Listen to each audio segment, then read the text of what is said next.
Nos vamos a conectar de inmediato con el profesor e investigador Pedro Yaranga. El profesor Yaranga está conectado con Perú 21. Profesor, ¿cómo está? ¿Cómo está? ¿Qué tal? Igualmente, buen día. Profesor, ¿qué le ha parecido esta juramentación simbólica de Pedro Castillo, precisamente en su región, profesor? Me parece bien, creo que es parte del esfuerzo que han hecho algunas autoridades de Ayacucho, específicamente los alcaldes de la provincia de Huamanga y también del distrito de Quinua. Eh, en realidad, me hubiera gustado que el presidente de la República complemente algunas cosas que ha obviado dentro de su mensaje presidencial. Sobre todo en cuanto a seguridad. Me parece muy bien el hecho de haber resaltado el tema de esta gesta heroica, de haber reconocido Ayacucho, o el lugar donde se llevó a cabo la batalla de la independencia nacional. Pero al mismo tiempo, y eso es digamos, no solo de parte del presidente de la República, también del gobernador regional de Ayacucho, que también es presidente de todos los gobernadores del país, haber obviado el tema de la lucha contra el terrorismo, porque Ayacucho también es símbolo del triunfo contra la lucha contra el terrorismo. Y ahí tenemos líderes, hombres, mujeres que ofrendaron sus vidas, y están los comités de autodefensa. Recuérdese que de acuerdo al informe de la Comisión de la Verdad, 3 de cada 4 víctimas eran quechua hablantes y nativos. Esos eran los comités de autodefensa. Por eso se organizaron y vencieron la guerra en el mismo escenario. Propio de ello es que no se ha cumplido en parte el planteamiento de Abimael Guzmán del cercar del campo a la ciudad. Y esos hombres que ofrendaron sus vidas, que nos dieron libertad, que se sacrificaron por nosotros, hoy en día han sido obviados. O sea, por el contrario, el presidente de la República simplemente ha vuelto a hacer un reconocimiento a las rondas campesinas. Pero las rondas campesinas, pues históricamente está ya verificado que nunca han enfrentado al terrorismo, nunca han pacificado ni siquiera parte de su región. Ellos tienen otra función totalmente diferente a los comités de autodefensa que hasta ahora siguen vigentes. Claro que sí, profesor. Profesor, vamos, ¿y qué le parece la designación de Guido Bellido, congresista electo por Cusco, como el presidente del Consejo de Ministros?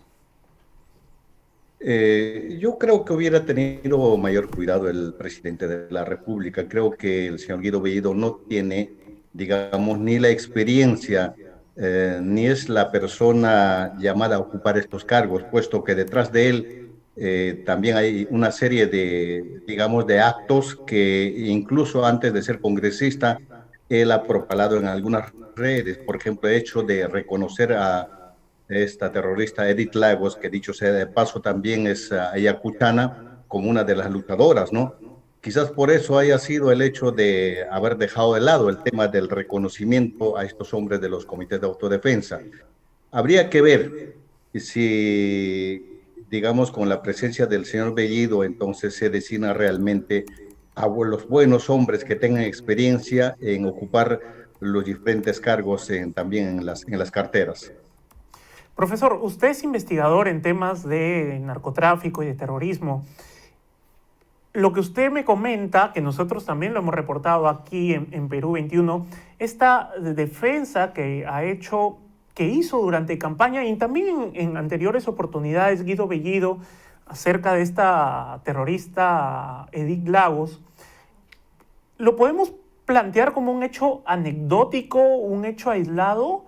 ¿O nos debería preocupar realmente en lo que cree y en lo que defiende el señor Guido Bellido?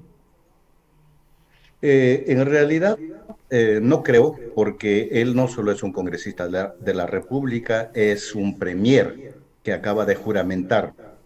Pero solo el cuestionamiento del señor Guido Bellido no solo es por eso de haber reconocido a esta líder terrorista de Sendero Luminoso, sino también a él hay por lo menos me parece que está en formación una carpeta fiscal, porque se presume que también él habría sido una de las personas que ha visitado a de los Quispe Palomino. Y eso ya lo han ratificado algunas personas que también han visitado estos lugares. Entonces, esas cosas siempre preocupan. ¿De qué manera el señor Guido Bellido, con esos antecedentes, va a fortalecer, por ejemplo, un trabajo adecuado dentro de las Fuerzas Armadas, pero sobre todo en la Policía Nacional?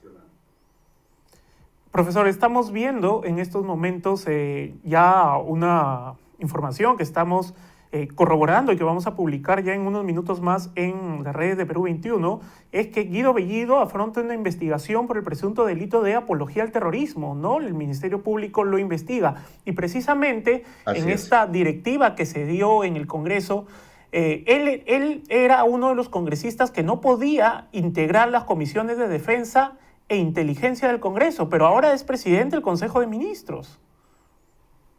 Es decir, en vez de que esta persona se mantenga en un lugar eh, hasta que termine su condición, por lo menos de investigado, actualmente se le premia con un cargo y él es el alto cargo dentro después del digamos, en la línea del Ejecutivo, porque nada menos que es el presidente del Consejo de Ministros.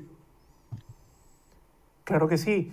Entonces, vamos, ¿qué nos debería llamar la atención al respecto, ¿no? ¿Cuál es el mensaje hacia ese otro 50% del país que no votó por el señor Castillo, que le pedía que nombre a una persona que pueda conciliar, ¿verdad?, con las otras fuerzas políticas que están en el Congreso? Porque recordemos que Perú Libre solo tiene 37 congresistas y que, bueno, sus aliados, que es Juntos por el Perú y quizá el Partido Morado con 3 congresistas no agrupados. O sea, ¿usted cree que Guido Bellido logrará ese consenso en las bancadas en el Parlamento? Realmente hay, por lo menos personalmente tengo ciertas dudas. El mensaje del presidente Pedro Castillo ayer fue esperanzador, con algunas objeciones, obviamente, dada que es un primer mensaje. Yo pensé que en esta ocasión iba a complementar algunas cosas que él ha obviado, ¿no? Entonces, pero designando a este señor, creo que, de hecho, que habrá muchas personas en el país que tienen una preocupación, sobre todo la inversión que también está pendiente de cómo, digamos, inicia esta gestión del presidente Pedro Castillo. Uh-huh. Un poco ya, profesor Yaranga, hablando del discurso de ayer, nosotros hemos hecho notar, y creo que usted lo hablaba también al inicio, profesor, hubo temas importantes que no se tocaron en el primer mensaje a la nación, ¿verdad? Uno de ellos, como usted hizo referencia, que lo dijo, bueno, que no lo mencionó el gobernador de Ayacucho, fue la ausencia del tema en la lucha contra el tráfico de drogas, en la lucha contra el terrorismo y en la trata de personas. 3 temas importantes que hemos visto que tienen relación, ¿no? Hay una simbiosis total entre estos tres temas. ¿Por qué cree usted que en el primer discurso, en el primer mensaje de la nación, el presidente Castillo no trató estos temas? Él habla de una reactivación económica y me parece bien, pero igualmente cuando habla de reactivación económica, él se olvida de un sector importante de la población. Ese es el, digamos, el sector medio, porque simplemente ha vuelto a hablar de ricos y de pobres. Y la parte del medio, donde están pues la gran cantidad de profesionales, de personas emergentes, de esas personas que venden cosas tan pequeñas en diferentes mercados y poco a poco va surgiendo. Y de acuerdo a los últimos sondeos y también ya las encuestas, ese es el sector más golpeado. Por ejemplo, él no se ha dirigido a esos sectores. Ese sector emergente, por ejemplo, tranquilamente en estos 5 años puede generar una serie de trabajos, ¿no? Y puede inmediatamente poner en práctica las ruedas del crecimiento. Ese sector está hasta ahora ninguneado. Uh-huh. Lo otro en el tema, por ejemplo, cuando se habla de crecimiento de un país hay que hablar siempre de seguridad, porque hasta la inversión, si es que no hay seguridad, entonces simplemente se ahuyenta. Es decir, la inversión simplemente deja de funcionar en un determinado país. Y por eso una de las grandes amenazas tenemos el narcotráfico, que tampoco se ha denunciado, el crimen organizado, fortalecimiento al trabajo de la Policía Nacional, que muy bien lo está haciendo, y obviamente la articulación que tienen que también hacer con los trabajos que hacen las Fuerzas Armadas, los grupos especializados. Pareciera que dentro del entorno del presidente no hay todavía gente con mayor visión como para articular esas ideas importantes para un mensaje de la nación.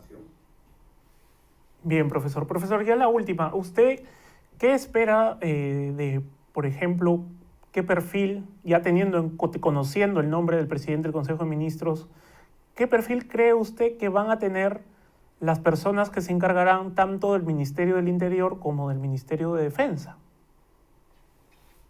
Bueno, yo creo que en ese sentido, yo creo que el presidente Pedro Castillo, sobre todo con esta designación, tiene que tener bastante cuidado. Hay ministerios que tienen que tener prioridad.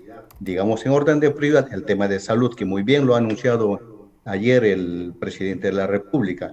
Tenemos el tema de educación. Pero para que la salud esté bien, la educación esté bien, que necesitamos seguridad, es decir, Ministerio del Interior, después Ministerio de Defensa. Claro que sí. Bueno, profesor Yaranga, le agradezco mucho su tiempo, muchísimas gracias y por supuesto que seguiremos conversando más adelante una vez que tengamos los nombres de las personas que se encargarán de las carteras del interior, de defensa y otras carteras que están vinculadas a los temas que usted investiga. Muchísimas gracias, profesor Yaranga. Igualmente también. Muy buenas tardes.